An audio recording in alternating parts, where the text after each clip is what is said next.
Hello, fiends, friends, and familiars. This is your old pal Matt Orozco from Macabre Daily, and I am so excited to be joined by two stars of the upcoming film Peter Pan's Neverland Nightmare, Martin Portlock and Kit Green. Thank you so much both for being here with me today. Hey Uh, Matt, how you doing, buddy? It's a pleasure. I'm doing lovely. Happy New Year to you both as well. I know we're recording this on the third, Happy New so Year.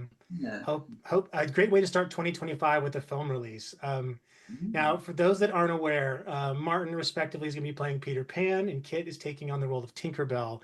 And we don't have all the time in the world. I wish we did, but I'm going to just dive right into some questions. So, my first one is for both of you. And as you think about preparing for your prospective roles, obviously a lot of folks are aware of Peter Pan, Tinkerbell, the various supporting cast around them. How much of the characters that we see in the film was something that Scott and Rhys had kind of thought up ahead of time versus how much of it was things that you all brought to the performance based on your own ideas and creativity? Hmm. That's a really really good question, um, because when you read the script, it doesn't do the depth of those characters quite the justice, and I think Scott was looking for something very specific, something very particular for these characters, um, and I think when Kit delivers her performance for Tinkerbell, it just adds so much depth, and you don't necessarily see that in the script. And it's just even watching Kit's performances was an absolute pleasure, and I'd be there, acting my little socks off, and then just thinking to myself in the back of my head while the scene's going on, going, "Wow, you know what? She's smashing this." but also it was Helps you level up, Martin, keeps you on your toes. yeah, goals to hit, yeah. No, in all honesty, Scott had some very very particular things that he really wanted to happen in terms of these characters, but also he was very relaxed and he was very free and open to say, I want you to experiment with this, tell me what you're thinking, and we can develop these. So was that the Yeah, same for you, Kit? yeah, I think so.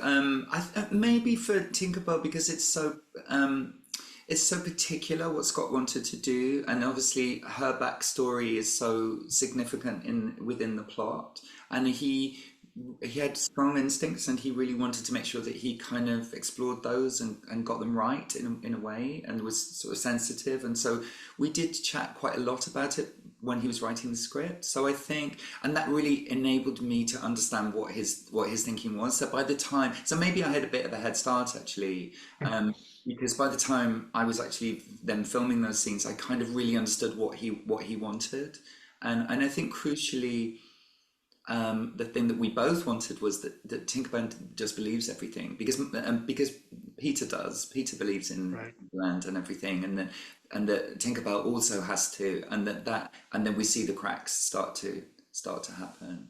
But yeah, Mm-hmm. that was what enabled. That felt then quite easy because I was like, no, she really does believe this.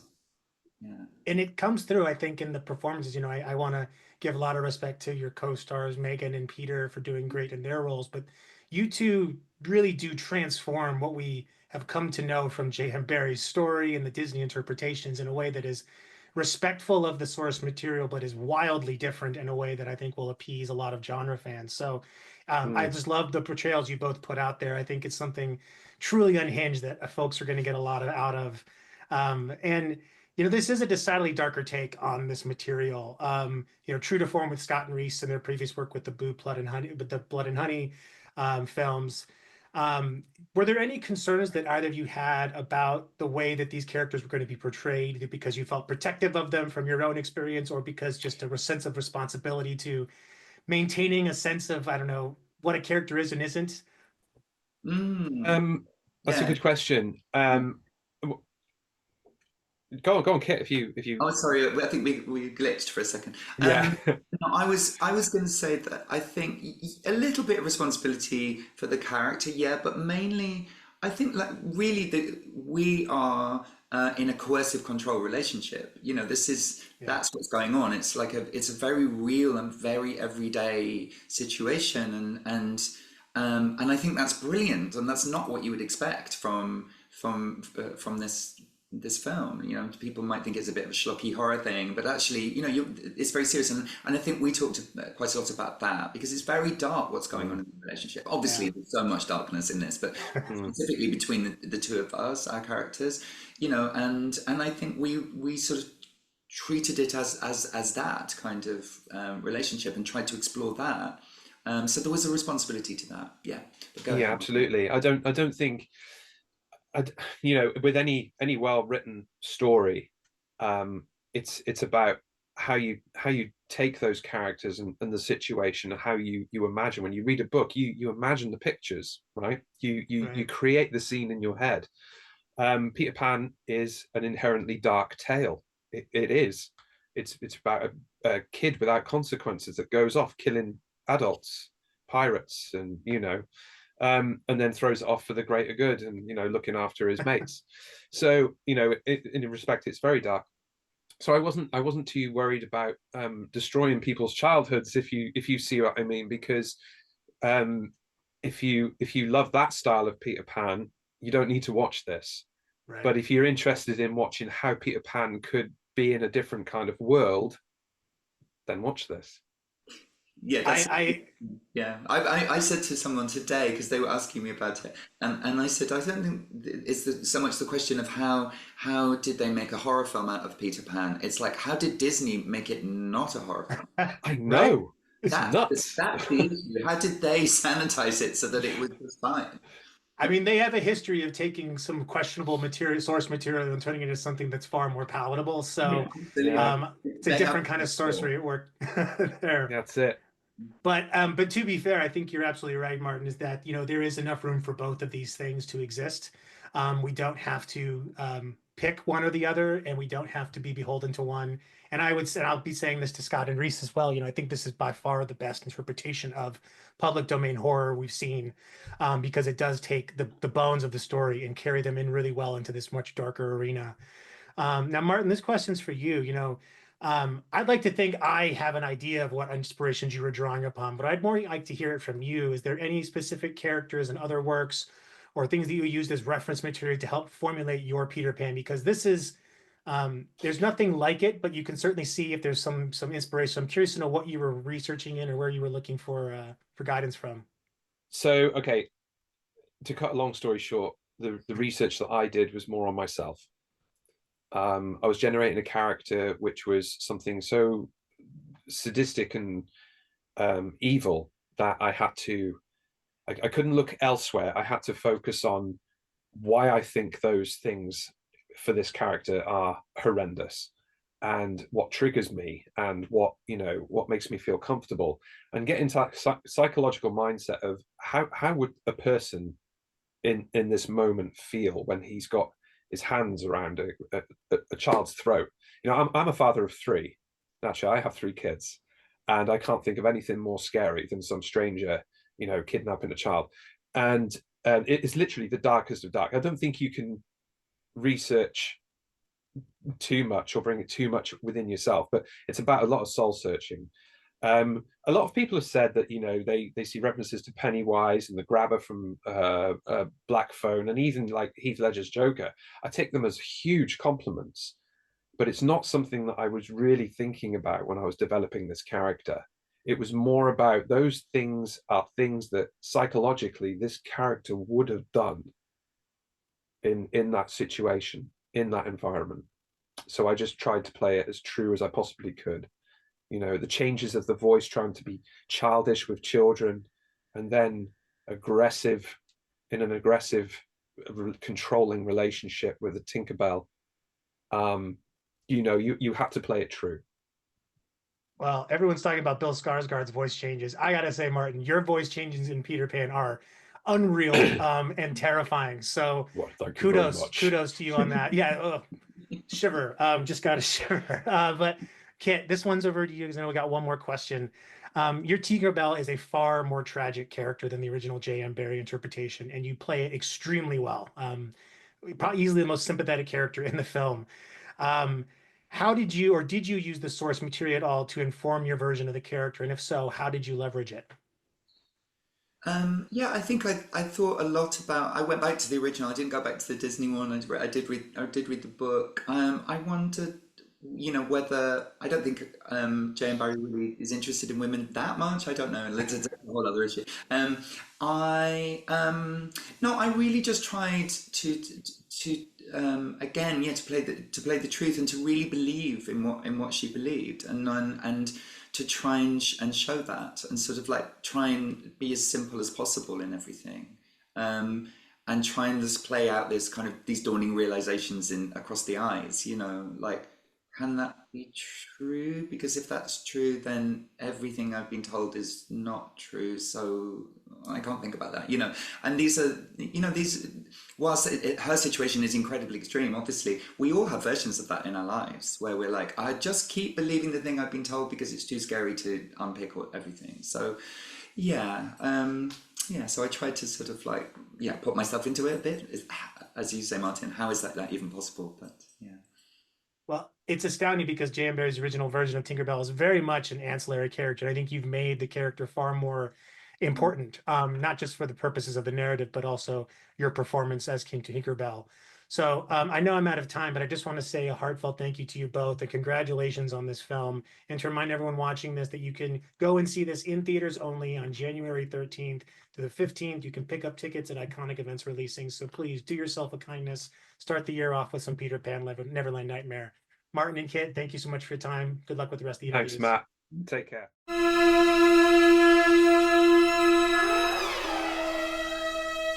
Well, hello, fiends, friends, and familiars. This is your old pal Matt Orozco here from Macabre Daily, and I am so excited to once again be joined by Scott Chambers and Rhys Frake-Waterfield, who are both the co-creators of Peter Pan's Neverland Nightmare. They're producers, co-writers. Scott, you directed this one, so gentlemen, congratulations on this upcoming release, and also Happy New Year to you both.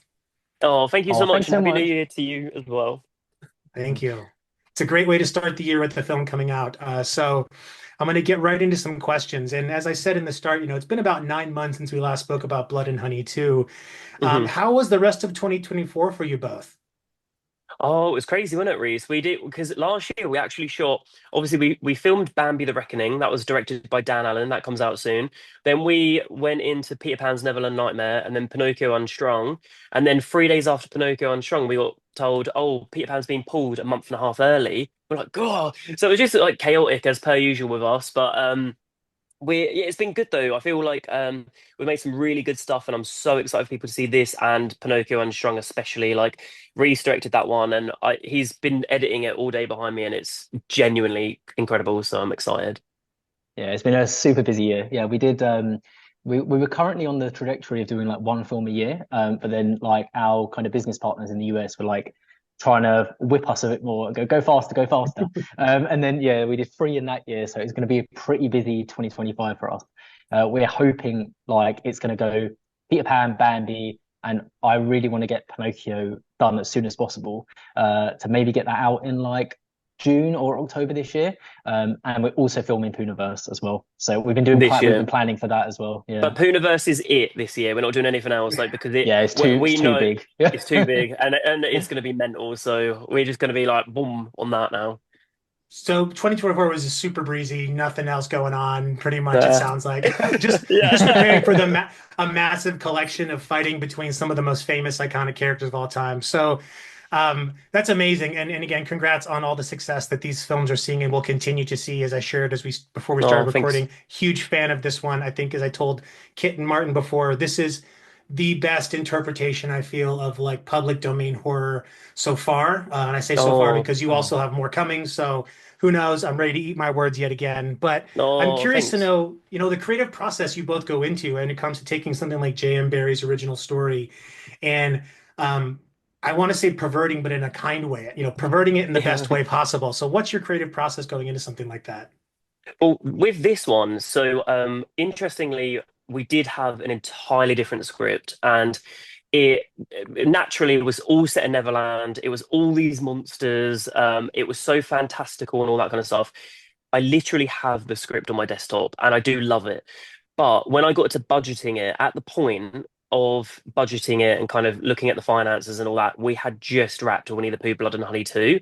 And I think we got excited because the first film we only had £20,000 for it, obviously, and with the sequel, I think we had £320,000. So we got excited. We thought that was so much money, blah blah blah blah, and it was difficult. Like it was very difficult because obviously the scope of locations, the amount of deaths in it, the amount of creatures. So then when I was budgeting Peter Pan, I got really scared about it, and I sat down and I chatted to Rhys, and I was like, I don't know if I can actually pull this off well. And I know that we wanted to, really change my whole business strategy. It'd been at the beginning, I wanted to make 100 films, blah, blah, blah, blah, blah, to get myself to this point. And obviously I'm here now, like I'm finally making films that people are watching. And I was like, we have to be doing quality over quantity now. So I was like, I just don't feel like this script, even though it pains me because I've literally spent all this time developing it, writing it, it works probably as a sequel. If the first one does well, we get more money and we do the sequel. So when I went back to the drawing board for this, me and Rhys always say, let's just feel excited about it. So like with this universe, if you look at another one like Conjuring universe, every installment into that universe is similar tone. It's kind of, what you're getting when you go into that. The Nun or Annabelle, it's all similar. I didn't want that for this universe, and neither does Rhys. I want every installment, every entry to be different to the last. So if Pooh wasn't for you, this may be for you. If this is too dark for you, Pinocchio may be for you because that's a mix of both. And ultimately allowing the filmmaker just to go for what excites them, because at the end of the day, these are really hard to make. No matter what we say about like, oh, we used to do films on 20 grand, all that. They're just really difficult, these films, like because they're still low budget, and at the end of the day the director has to be there and fighting for every single shot, because every single shot it is an effort with the low budgetness of this to get them made and all that kind of stuff. So you have to be fully passionate, fully invested, and I think I'm just naturally so drawn to like French horror. Like I love the grittiness, the darkness, the color palettes, the handheld vibes, the performances. And I think I was looking a lot at just my favorite films are stuff like Switchblade Romance, Inside, and then I love this Australian film called Hounds of Love that just does not get enough recognition, but it's genuinely incredible, based on a true crime of these two serial killers that would abduct girls. It was a couple, and they would do their way with them. But the film, it is a character study about the female in that relationship and the manipulation she undergoes. And I always found that so interesting, to start to care for someone that was doing something so disgusting. And that's where Tinkerbell and Peter Pan came from, their dynamic. So yeah, it really comes from like my love of these other films, really, and what was exciting me at the time. And me and Rhys, we do sit there and we can be anywhere. We can be walking the dogs and we just brainstorm, don't we, Rhys? We're just relentless. But yeah, Rhys, I'll hand it to you. We just are mental with ideas. If you heard us walking around, you'll think we're freaks. So yeah, I love it. I'd love to be a bystander, just passing in on a conversation. honestly, I feel like we look quite normal, and then like if you heard what comes out of our mouths, it's like, oh, like, and if you got pigtails and you pull the pigtails, it just like scalps are all in half, and then yeah, we're freaks. But yeah, I agree. I think it's important with like tonally, like different directors have different kind of taste. Like Scott's a very different director to me, and also Dan Allen, who did Bambi. He's got different tastes as well. And we didn't want to like pigeonhole them all to be the exact same, kind of like force it into the same tone, because different people have different strengths. I'm naturally like, I get drawn to a lot more fun, like comedy horror side of things, like with Winnie 2, and like I've done that with like some of Pinocchio as well, whereas Scott likes to go a lot more kind of like grounded and serious with it. But yeah, we're really happy with how Peter Pan's turned out. It's and like you said, we had that same change in the scope, and we did the same with Bambi as well. It was because honestly, after we did Winnie 2, like Scott was saying, we thought 300 grand sounds like you could do anything.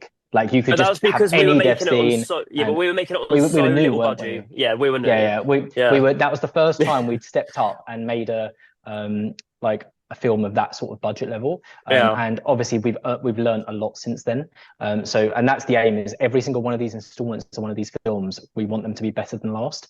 So I hope Peter Pan and Bambi are better than Winnie 2, even though I directed it. But then I Pinocchio is going to be better than this. Yeah, no, exactly. It will be. I hope Pinocchio is genuinely amazing. Well, Well, it shows on the screen, right? I think that, I understand the situation of more money, more problems, right? But at the same time, the films look great. Peter Oh, Pan in thanks. particular has a very dark, kind of gritty, almost kind of David Fincher aesthetic to it. I could definitely see the French inspirations that you were going for there, Scott. So, again, I know I'm running up on some time here, but I do have one last question for you both.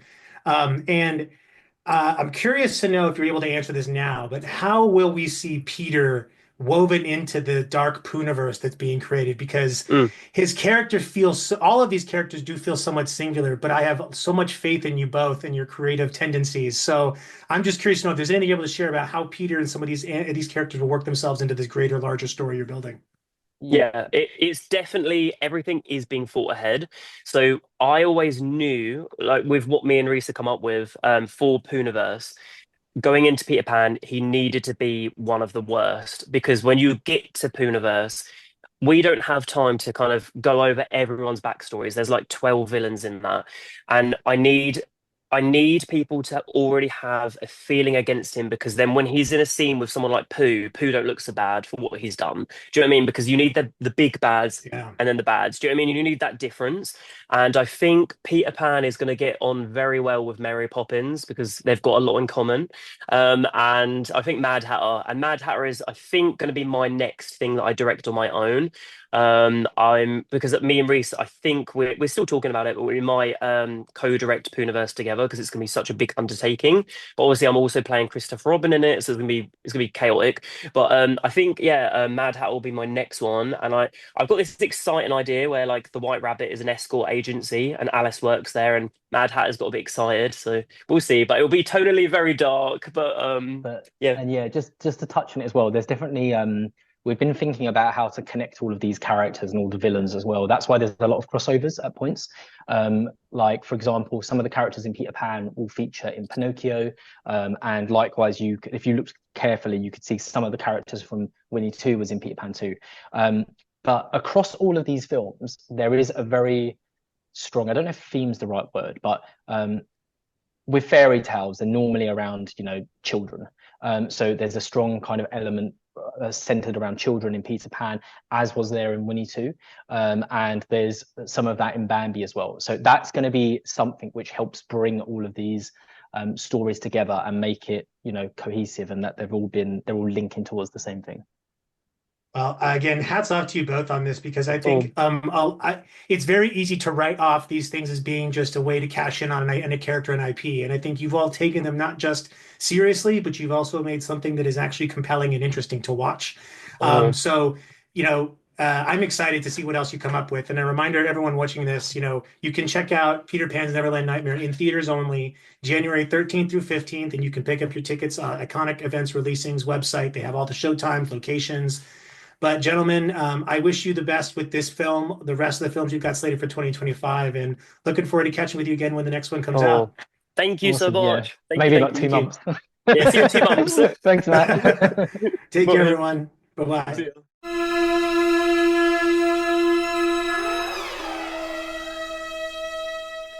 Hello, fiends, friends, and familiars. This is your old pal Matt Orozco from Macabre Daily here, and I am beyond elated to be joined by Megan Placito from Peter Pan's Neverland Nightmare. Thank you so much for joining me today, Megan.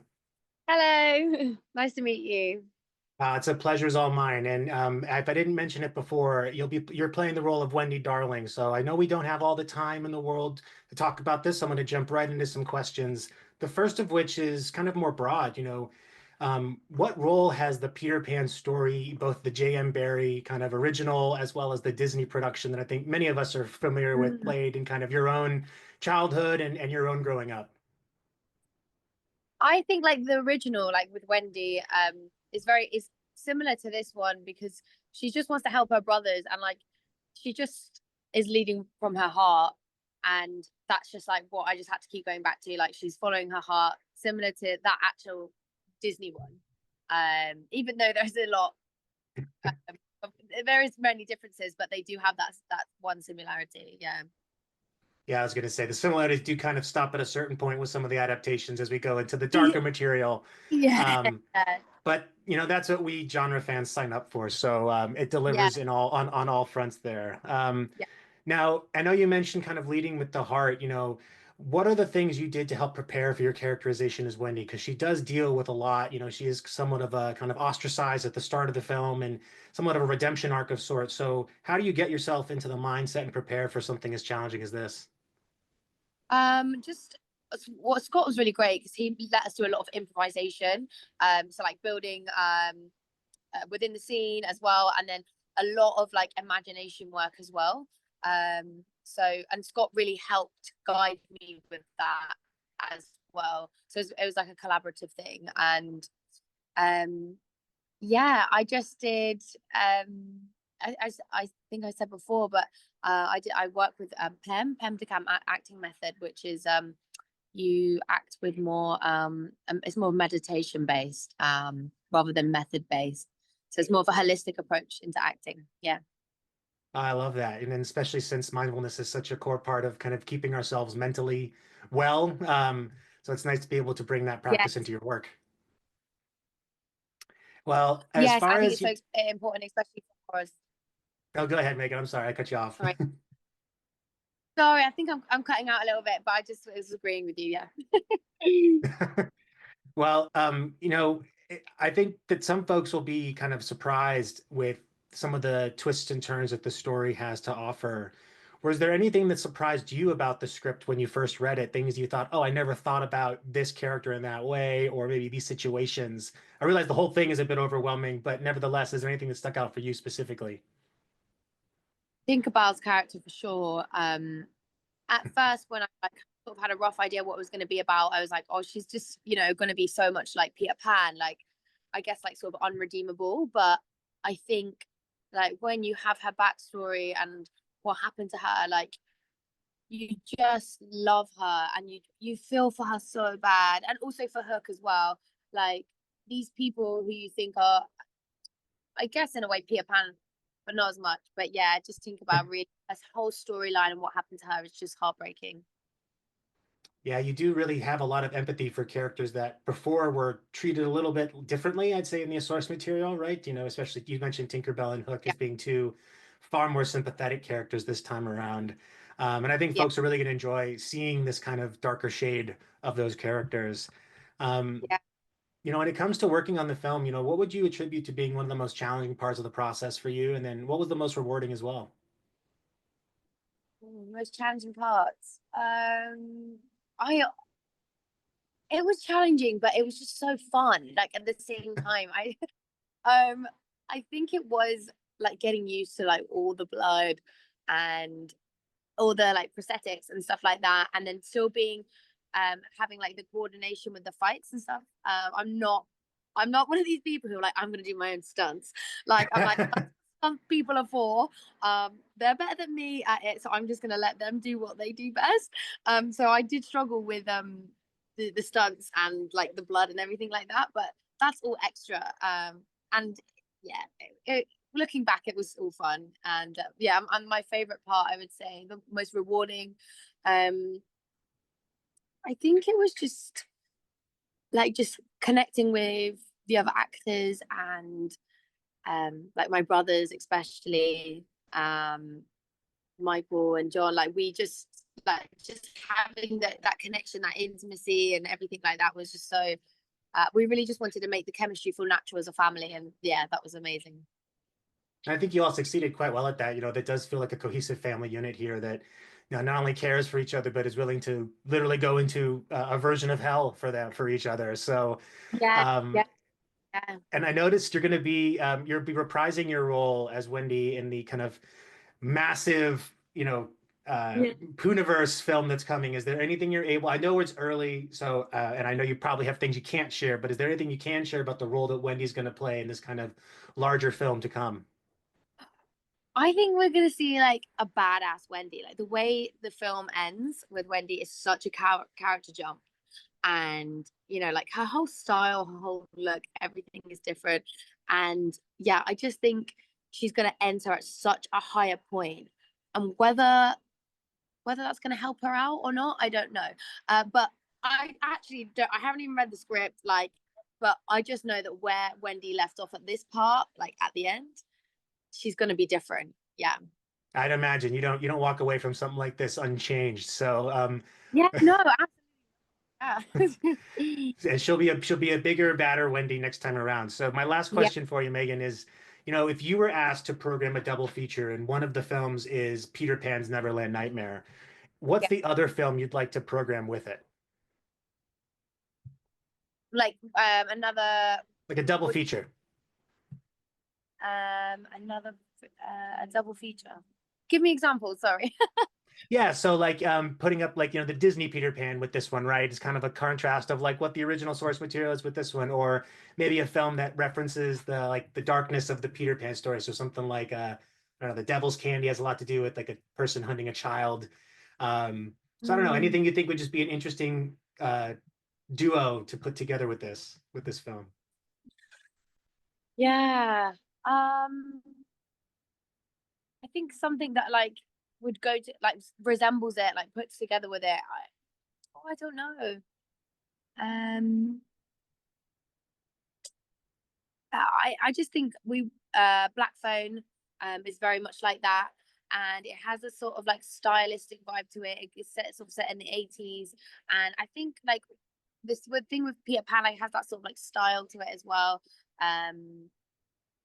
And like all the colors and everything were all chosen for a reason, and I don't know, it has a sort of like a style, a theme to it, and I just feel like that Black Phone was quite similar to that as well. It's very dark and haunting, and you think it's psychological but it's also spiritual as well, so they've got the both worlds together.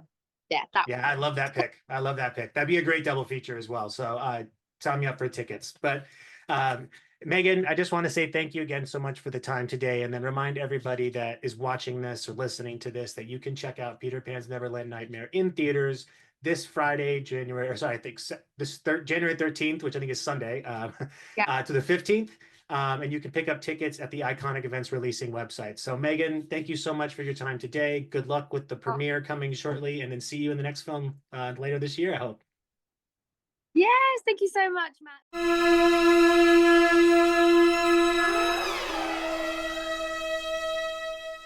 Hello, fiends, friends, and familiars. This is your old pal Matt Orozco here from Macabre Daily, and I am so excited to be joined today by Peter Desouza-Feighoney, who stars as Michael Darling in the upcoming Peter Pan's Neverland Nightmare. Peter, thanks for taking some time to chat today. Thank you for having me. It's my pleasure. Well, I know we don't have too much time, so I want to dive right into some questions for you. First of which is not so much a question, more just a comment. Congrats on this amazing production. I had a lot of fun with it, so I think folks are really going to enjoy it. But Thank you. on to my question is, how does it feel to take on the role of such an iconic character as Michael Darling at such a young age? Oh, man, it's just awesome to think because Peter Pan is it's like a classic film that everyone knows about, and just to be able to be one of the leads in like a horror version of that is just crazy to me. So yeah, I mean I'm really grateful to Scott for giving me the role of Michael Darling. So yeah, I'm just super grateful. That's amazing. Yeah, such an iconic character from such a well-known story, as you put it. So, Yeah. and I think folks are really going to enjoy your take on the character in the film. And you're no stranger to horror films. I know you made your debut in The Pope's Exorcist, and you appeared briefly in the Blood and Honey 2 sequel that Scott and Rhys were put together. Would you consider yourself a horror fan, or is this more kind of coincidence that you ended up in these roles? Definitely not a coincidence. Me and my family are like huge horror fans. It's basically become a part of me now. Like every 2 days we have to watch have to watch a horror.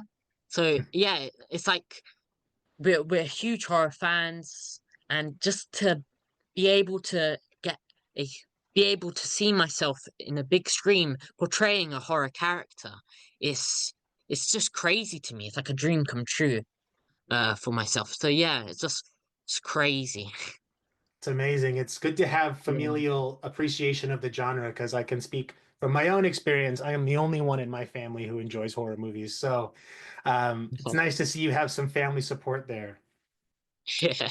Now, how would you describe kind of your character, Michael? Because I know it's a little different, obviously, than the Michael we know. And were there any specific steps that you took to help prepare for your interpretation of the character? Um, so I've seen the two films, the past Peter Pan films, and I saw that I didn't want to heavily portray them characters because obviously it's like a horror twist to it. So I did take some of their stuff, but yeah, I didn't want to heavily portray that character. But I mean, yeah. So just to like what's the word for it? So portraying the character, I just like I with I have a US coach, so to prepare for the character, I just it's a thing called catharsism, I think. Yeah, catharsism is basically you bring your real life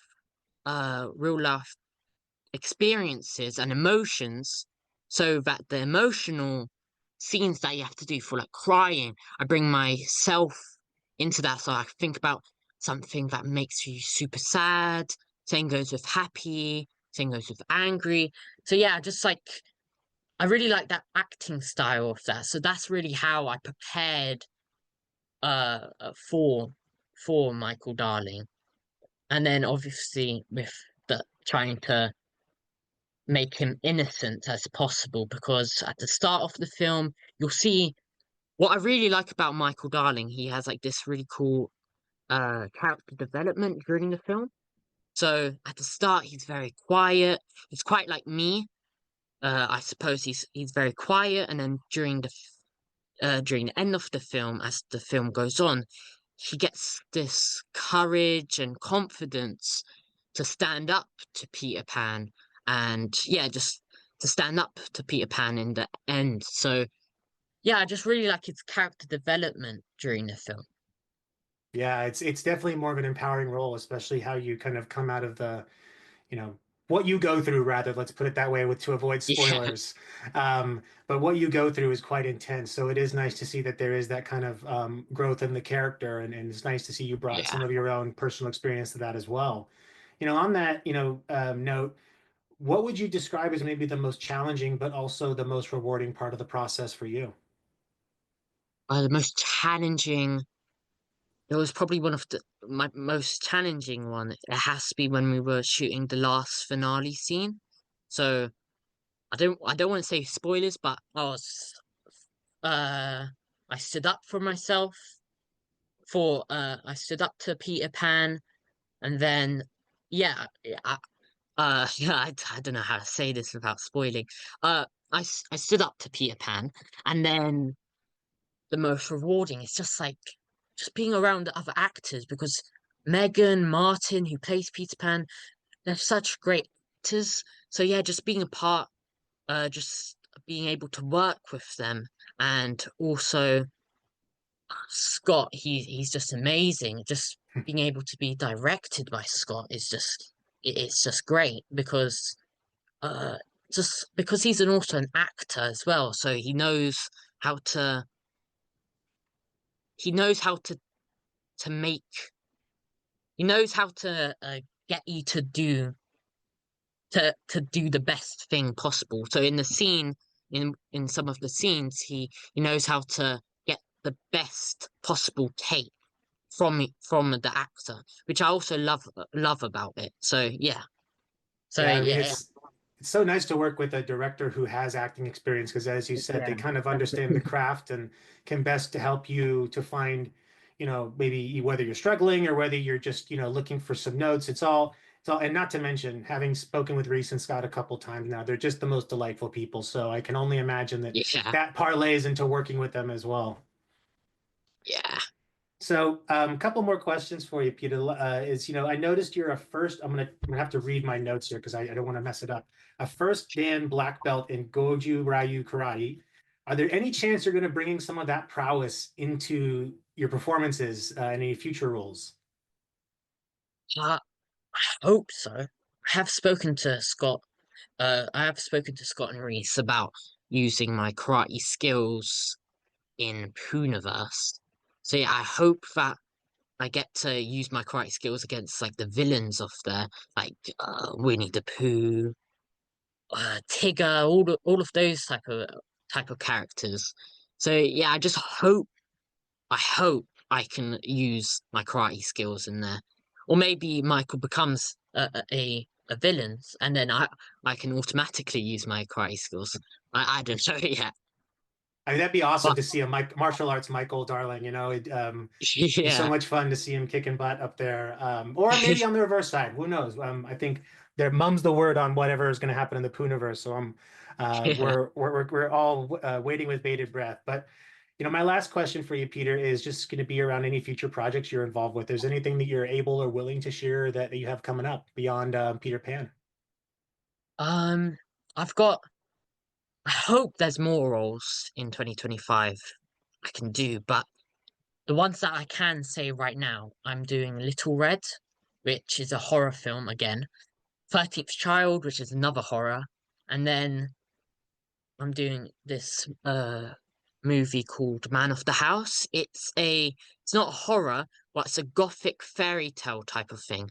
So it's not like Fun. blood and gore. It's like fairy tale stuff. And there's there's a few other films that aren't horror as well.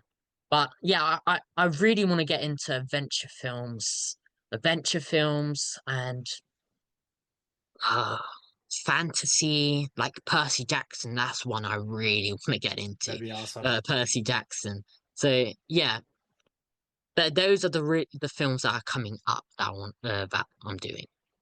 Well, that's amazing because so many great actors got their start in genre film. So you're already starting early with horror. So the sky is the sky is the only limit I'd say at this point in your career, Peter. But I just want to thank you so much for your time today. Congratulations on the film and all the work you have Thank you. coming up. And I hope more of it comes your way.